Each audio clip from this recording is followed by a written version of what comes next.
Howdy everybody, Steve here, KM9G. Today we're taking the JPC-12 and we're putting it on 40. Last time we put it on 20 and it worked fine. I was able to get the antenna set up, zero tuning whatsoever, get on the bands and make a contact right away. Less than 10 minutes. It was actually, maybe less than 12 minutes, but I also stopped and looked at a turtle. It was actually pretty impressive that I got a nice flat SWR curve across the band without having to do any tuning, including without having to set it up, shrinking down the whip like they told me to inside of the instruction manuals. Today we're going to take it from 20 and put it on to 40 and see if the instructions are 100% accurate or if I need to do some tweaking. Hopefully I need to do some tweaking so I can show y'all how to do it. Okay, so we've got this thing set up for 20 meters just like last time. Let's run the scan. It is still flat across the bottom. Let's go get it set up for 40 meters.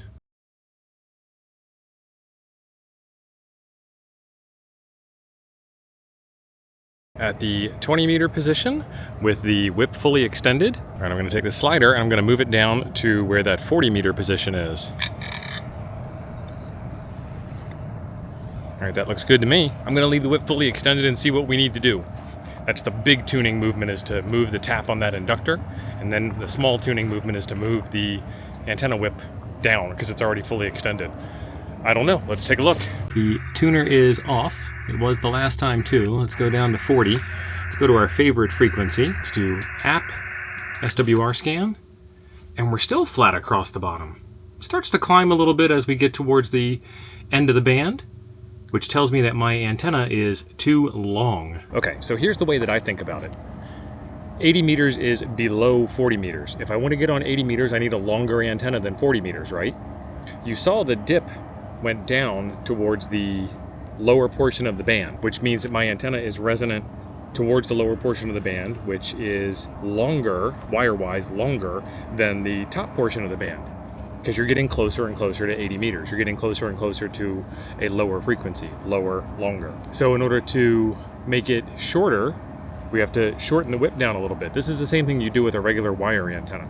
As you shorten that whip down a little bit, the frequency where the SWR is resonant is going to move up the band. That's how I do this. I try and keep in mind that 80 meters is longer than 40 meters, and if my antenna is resonant lower in the band, then it needs to be shorter to get it resonant higher in the band.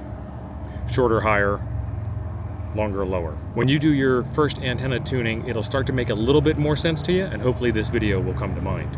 I am betting that it's only going to take a little bit, so we've got I don't know, about 8 inches there. I'm going to move it down about 4.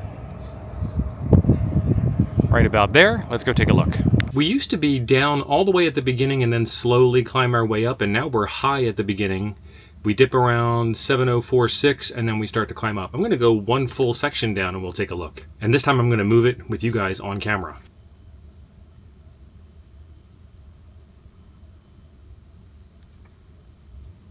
It's not moving as far as I thought it was. We were at 7046 and now we're at 7.200.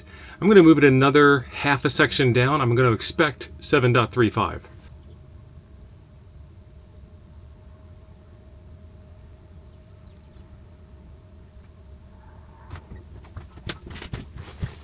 All right, that's exactly what I thought would happen. 7.35, so I'm going to move it up 1/4 of a section.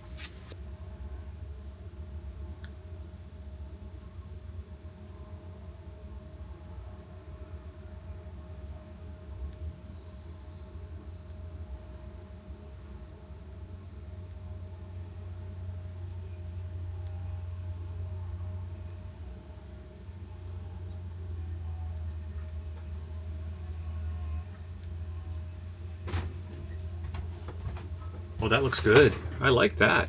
Around 7277 or so is where it says it's resonant.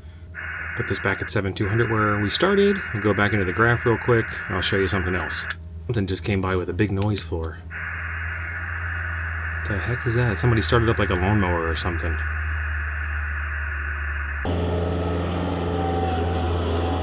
That's my noisemaker. Alright, so there is our flatline area. And what I want to do is I'm going to run down to 7046 and I'm going to run the tuner. Tuner on. Tuning. Get you back to 7200 so the graphs look the same. Go back into the scanner. 7046 is where the tuner kicks in. There's a little dip, and then breaking out of the tuner and then going back flat. That's an interesting artifact that I wasn't aware of. Yeah, wow. Okay, so right here at 7046, there isn't any reason why you can't run the tuner other than you don't have to. But if you were really trying to get a last second contact without having to get out and go for a run to the antenna and adjust it and check your SWR curves and everything, hit that tuner, do it right up. It's kind of the same thing. You're changing capacitance or inductance by running the auto tuner. You're changing capacitance or inductance by running the manual tuner. There's no reason why you can't have two of them on top of each other than it's better not to if you had the choice. But what I'm saying is if you don't have the choice, don't worry about it. Hit the button. We're going to try and find somebody to talk to. Of course, this is 40 meters midday. CW is always there. Wow, no FT8 even. Okay, let's check our POTA spots. And that's the fun part about ham radio. You can tune an antenna even if you can't tune in the band and actually talk to anybody. This is actually one of the reasons why I like the Xiegu series of radios, the X6100, the X6200, and the G90. All three of them have even the 5105. All four of them have an SWR scanner, or antenna analyzer, if you will. It'll tell you where your antenna is resonant or what you need to do in order to fix it. And they also all have antenna tuners built into them. So that's only one thing I need to carry with me in the field and not three things I need to carry with me in the field. I'm gonna get back on 20 meters and make some contacts and have some fun. One of the things that makes it kind of fun is that there's always something to do, even if it isn't talking on the radio. This is the JPC-12 antenna. In a previous video, we did a Parks on the Air activation, and my mission was to get it up as fast as possible.